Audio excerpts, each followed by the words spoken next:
Welcome back to Strange Form. Today we are going to be looking at something a little different. The first in a planned series of GIJoe classified reviews, starting not with the classified number 00 or number 1, but instead with the re-envisioning of the first GIJoe toy I ever owned, classified 29, the Ram, or Rapid Fire Motorcycle, with Alvin Breaker Kibbey. On a side note, on the official Hasbro page for the character, it has his name is spelled Kinney with 2 N's rather than B's. This motorcycle and character 2-pack is part of the Cobra Island run of the classified series, a series which seems to be broken up into the same themes and gimmicks the original 80s toy line consistently reinvented itself as. In regard to the classified series, it really wasn't until the line got into the 20s where Hasbro started to realize who their true audience was. First attempting to aim the line at a new generation of child consumers, Hasbro quickly shifted gears, ramping up the nostalgia and aiming the line squarely at the original audience.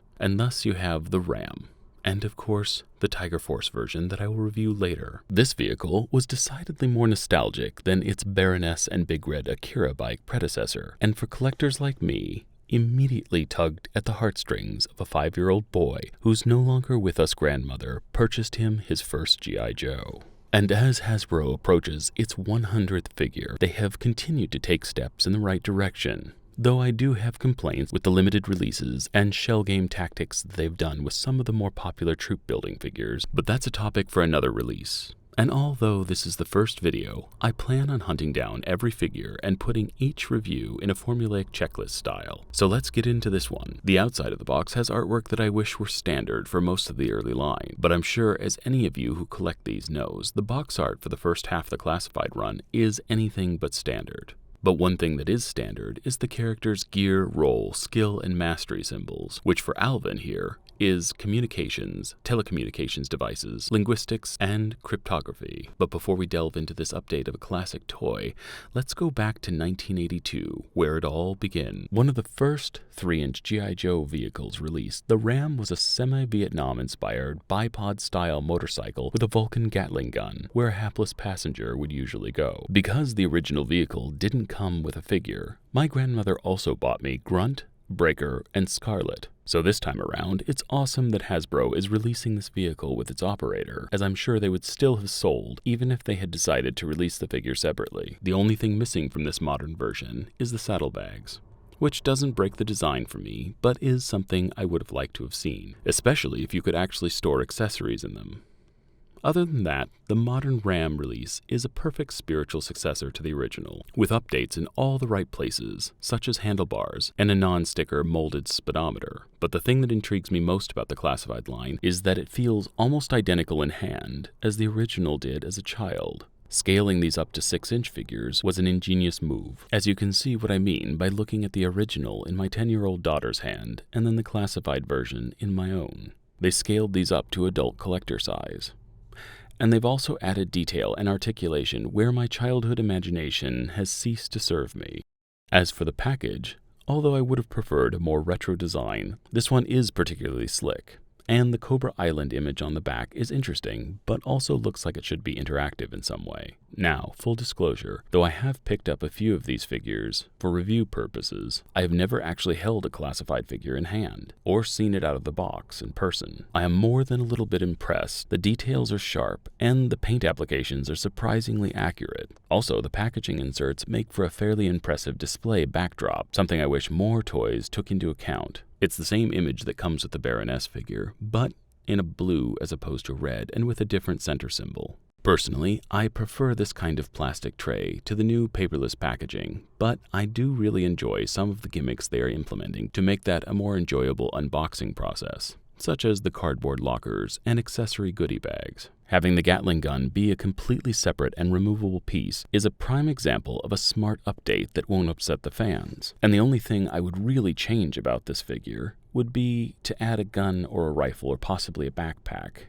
and the saddlebags. But between this line and the Action Force line, there are more than a few accessory packs floating around out there. So, outfitting this guy 6 ways to Sunday shouldn't be a problem. But everything here does feel sturdy and well crafted, so I really can't find fault with what we get. I'm sure I will have complaints here and there as I get more into the line, but this one has definitely hooked me. So much so that I'm going to get my son one of these so we can play in the yard together. Before we get into articulation and accessories, let's just take a look at the motorcycle itself. Designed to be both displayed with and without the bipod gun, the Ram manages to look 80s futuristic and retro at the same time. And even more, the design team for this one has recreated almost every sticker from the original, from the MG1027 to the American flag and the small tool symbol at the back, all the way to the 36 and castle symbol. Everything is there, except for the danger warning at the back of the bipod, as well as an aid kit and instrument cover sticker.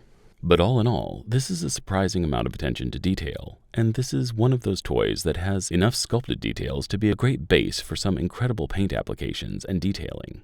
As for articulation, the handlebars turn the front wheel, both wheels turn freely, and the kickstand can be flipped up and down easily. There's a small amount of play in the handles that allow for them to be pushed forward or back, so posing with the figure is easier. The paint applications are really tight with almost no spatter or overpaint, which is really impressive with the tight tolerances around the silver and black engine parts. Before purchasing this, one of the things that I was scared of was that the vehicle would be somewhat undersized, but it's actually perfectly in scale with a 6-inch figure.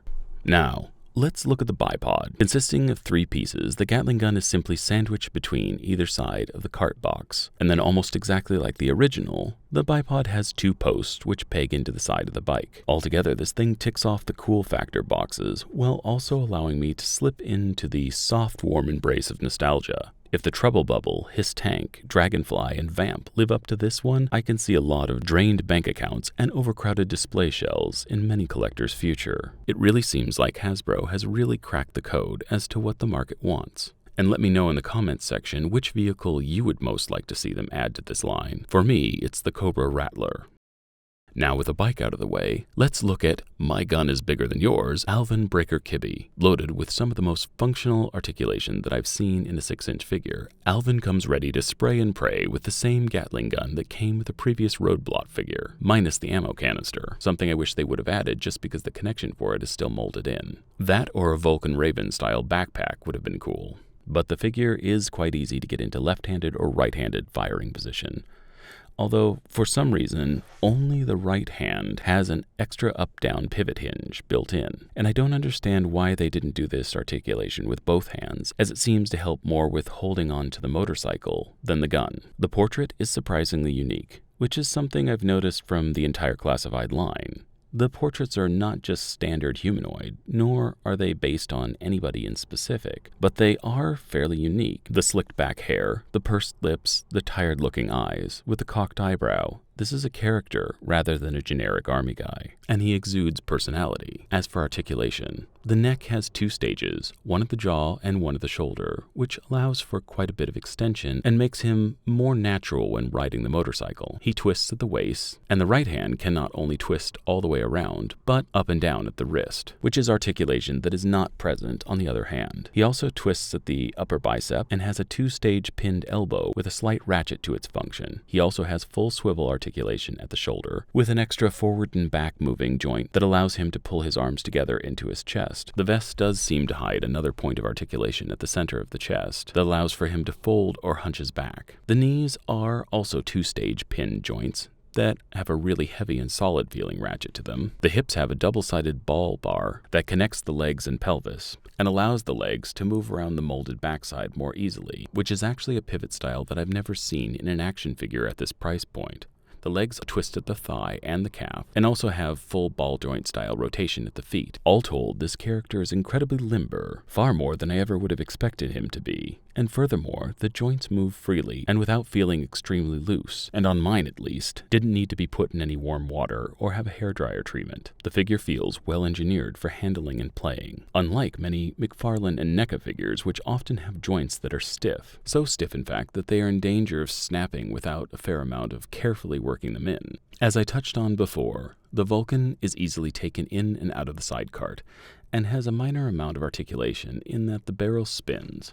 And though there is no paint details to speak of, it's definitely a cool looking piece. And again, I'm glad that this is a departure that they took from the original. Alvin himself is well weighted and stands easily. His helmet accessory fits snugly without scraping up the paint on his face, largely because it's made of a semi-soft plastic. And as for that helmet, the paint applications are uniform, and the turquoise and purple fade on the glasses give the distinct impression of iridescence. Again, despite lacking a few more accessories, such as a backpack or extra sidearm, the figure itself is everything I would want in an included vehicle operator. Which brings us to the last leg of our journey, the pose gallery. Despite the classified line's missteps, such as adding the Snake Eyes film figures into the numbered releases, or releasing the highly popular figures and vehicles in extremely limited quantities, or as exclusives, I do think that the team over at Hasbro has shown an incredible amount of pliability when it comes to listening to the fans. And as we approach the 100th figure, I think that this refinement of the property will carry the line well into the future. But since it is only just now hitting its stride, I definitely think that Hasbro is going to have to make some quantity adjustments for the expanding audience. Back in the day, the Ram was an incredible 1/18th scale vehicle in a world dominated by Star Wars guys, which is why I have such a strong memory of getting it even though I was only 5 years old. From the back toy store display in Puyallup, Washington, to my parents putting the vehicle on the top shelf of my closet because they were convinced that it was too fragile to play with if they weren't around, this figure and vehicle made an impression with the reinvention of the GIJoe toy line in a smaller scale, and with an eye towards vehicles and accessories. In the 80s, Hasbro developers captured the imagination of children all throughout the era, and well into the 90s. And not just in the USA, but globally under the name Action Force. And from the comic books to the cartoon, GIJoe lore was something every kid knew. And all those children grown up now, GIJoe seems to be once again capturing the same market. And maybe their children as well. And as for the 5-year-old staring up at the put-away Ram and figures, well, he just pulled the blanket off the top of his bed and created a soft landing place, and then went and got the broom and knocked the figures down, defiantly playing with them for the rest of the afternoon. Transformers were the biggest part of my childhood, seconded by Star Wars, and then eventually Ghostbusters and Ninja Turtles. But woven throughout that tapestry of toy lines was always GIJoe, so I'm glad to see the line given so much care and attention. Now, though this review is my first, chronologically it will be placed between classified number 28, Roadblock, and number 30, Snake Eyes and Timber Alpha Commandos. But first, we will be looking into some of the newer figures, such as the Cobra Eel, Valkyries, and the Trouble Bubble. If there are any aspects of the line you would like to see explored further that I didn't touch on here, please feel free to drop suggestions in the comments section. And of course, if you want to keep seeing this content, please like, subscribe, and of course share in the GIJoe circles across the internet. And yes, that is Robocop's Auto 9 he's holding. And as to the horror, aliens, and Hot Toys aficionados, don't worry, I have a lot of that planned for the future episodes as well. And I have a question for you.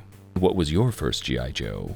Let me know in the comments section. Now I hope you enjoyed this look at GIJoe Classified number 29, and will join me as I further explore the rest of the Classified line. And as always, remember, never stop collecting.